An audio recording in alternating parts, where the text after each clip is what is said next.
क्या किसी ने खूब कहा है, घर का बड़ा हूँ ना जनाब, जिम्मेदारियों के साथ इस जहां में आया हूँ। घर का बड़ा हूँ ना जनाब, जिम्मेदारियों के साथ इस जहां में आया हूँ। खुद का चप्पल घिस गया छोटे की किस्मत बनाने में, खुद का चप्पल घिस गया छोटे की किस्मत बनाने में। अपना भी उम्र निकल गया उसे कभी रूठने तो कभी मनाने में।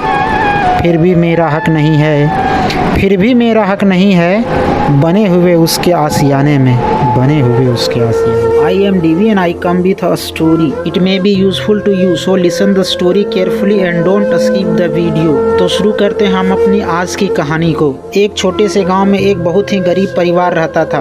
उस परिवार में 2 माता पिता और 3 बच्चे रहा करते थे। तीनों बच्चे पढ़ने में अच्छे थे, परंतु तीनों बच्चों की फीस को माता पिता अफोर्ड नहीं कर पा रहे थे। माता पिता पूरी तरह से कर्ज में डूबते जा रहे थे और बड़े बेटे ने जब यह देखा तो उन्होंने अपने पिता से कहा कि पापा, मैं पढ़ना नहीं चाहता हूँ, मेरे दोनों भाइयों को पढ़ाइए, मैं भी आपके साथ काम करूँगा और आपकी जिम्मेदारियों में अपना हाथ बटाऊंगा। पिता पुत्र सुबह 5 बजे काम के लिए निकल जाते थे और रात को 10 से 11 बजे तक काम करके घर आते थे। उसके साथ ही साथ उनकी माँ भी काम करने के लिए दूसरों के घर में जाती थी। इसी तरह से समय बीतता गया और वे दोनों बच्चे पढ़ लिख के बड़े हो गए और अच्छी नौकरी पा ली। साथ ही साथ बड़े भाई की उम्र इतनी अधिक हो गई कि अब उनका शादी करना भी मुश्किल होने लगा।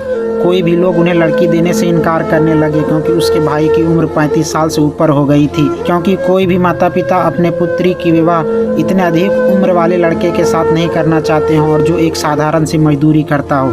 इस तरह से उसका विवाह होना नामुमकिन सा लगने लगा। जब वो काम करके शहर से घर को लौटे तो सबसे पहले उन्होंने अपनी माता के चरणों को छुआ और आशीर्वाद लिया, लेकिन पिता और भाई को पहचानने से इनकार कर दिया। माँ के लाख समझाने के बाद लड़कों ने मानना शुरू किया कि ठीक है, ये तुम्हारे पति और तुम्हारा बेटा हो सकता, पर मेरा कोई नहीं है। जिसने मुझे बचपन में ही छोड़ दिया वो आज मेरी सफलता के बाद मुझसे मिलने के लिए आए हैं, इसलिए ये मेरा कोई नहीं हो सकता। और यह सुनने के बाद उस पिता और भाई के पैरों तले जमीन खिसक गई। ये सब यह सोचने के लिए मजबूर हो गए कि जिसके लिए हमने पूरी दुनिया को नकार दिया वही आज हमारे बच्चे हमें पहचानने से इनकार कर रहे हैं। जिन दोनों के लिए हमने सुबह 5 से रात की 10 की नौकरी की, वो बच्चे आज सफल होने के बाद हमें भूल गए हैं। पिता और पुत्र के पास इसके बारे में कोई जवाब नहीं था क्योंकि वो दुनिया बहुत पुरानी थी। उस समय ना कोई तस्वीर थी ना कोई पिक्चर थी कि हम कैसे अपनी ज़िंदगी जी रहे हैं। इस बारे में पिता और पुत्र बोलने के लिए निःशब्द हो चुके थे। उसके बाद उसके दोनों बेटे ने कहा कि माँ, हमारी उम्र हो चुकी है,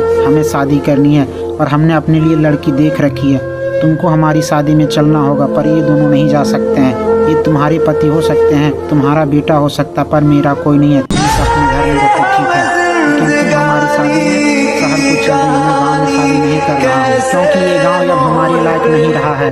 हम अच्छे पैसे कमाते हैं और हमारी शादी जिनसे हो रही है वो बड़े घर की लड़कियाँ, इसलिए वो गांव को आना पसंद नहीं करेगी, इसलिए तुम्हें हमारे पास चलना होगा।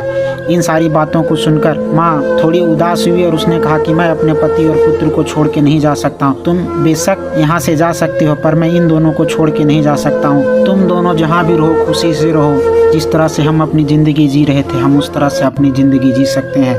और इतना सुनने के बाद उनके दोनों बेटे वहाँ से चले गए। अपनी खुशियों को गला घोट के अपने बच्चों का आसियाँ तो बनाया जा सकता है, पर उसके बने हुए आसियाँ में उसके परिवार के साथ खुद को बसाया नहीं जा सकता है। थोड़ा गौर कीजिएगा। अब उसके आसियाँ में ससुराल वालों का बसेरा है, अब उसके आसियाँ में ससुराल वालों का बसेरा है। उसके दिल और दिमाग में केवल बीबी का डेरा है, डेरा है, डेरा है, डेरा है।